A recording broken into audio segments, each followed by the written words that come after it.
My name is Mala Klanisi. I am the coordinator of the Men's Imbizos project for the organization, which is the Institute for Healing of Memories. The Men's Imbizo, firstly I would say maybe the Imbizo means a dialogue. It basically means Imbizo, a gathering, of men. So Men's Imbizo, men's dialogue, men's meeting. The Men's Imbizo started in 2015. And it was, an intervention after we've identified a decrease, or rather maybe a little number of men attending the Healing of Memories workshops. And that was like a concern because we wanted both genders to be present in our healing, work.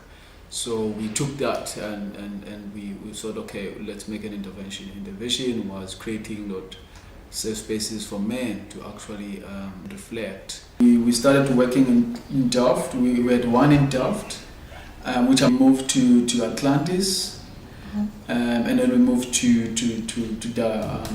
Masiphumelele. Those were three communities we worked with, and through our partners who are from those communities, they managed to mobilize men. And some of the key issues that came from those dialogues with that the issue of unemployment and how that affects their manhood. It was merely to provide that space and to trigger that conversation so that they can be able to articulate, so that men can actually make their own judgments and get empowered in a sense of starting to learn to be critical and to be confident. We thought, it would be good that we document that experience of the Men's Imbizos. And then we came up with an idea of having a publication, a Men's Imbizo publication, which we call the Healing Journeys of Man. And that particular publication, it basically have, show the methodology and also it also includes the 5 stories of men who were involved in those series. A huge topic at the Men's Imbizo about what makes you a man.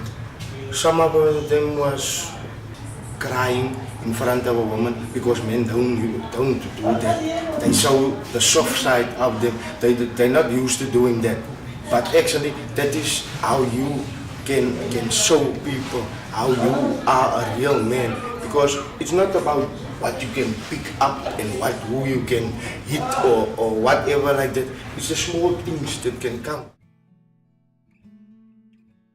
We need these things in the community to strengthen the community, to give them more experience about life itself.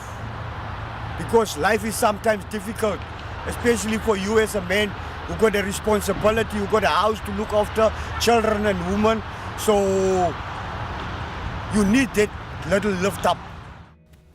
So my name is Clem Bowers. I'm 33 years old. I've been part of the Men's Imbizo workshop a couple of months ago.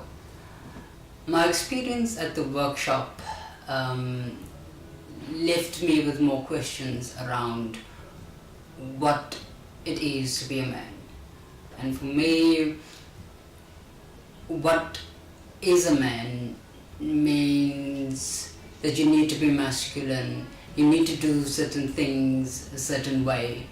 I'm a gay guy, and growing up being gay I was always marginalized doing certain things. I think the Men's Imbizo dialogues is important because it gives men a space to talk. Resulting from that, we also sat down and we looked at doing also what we call boys to men, as trying to go as preventative as possible, because it's not about just to do remedial work, but we're looking at how can we, because at the Institute we have 3 objectives which I would like to mention, which is the healing, the empowerment and the prevention, So in all these, what we do, Men's Imbizo project, we're looking at it, we are guided by those pillars, or key objectives of the organization. So we just begin this year to engage with young men, also with similar topics as they transit to adulthood, to manhood. So we're really looking to expand and in terms of more communities so that we reach more men, and also in terms of working with young boys or young men, so that at the early stage they can also be in that conversation.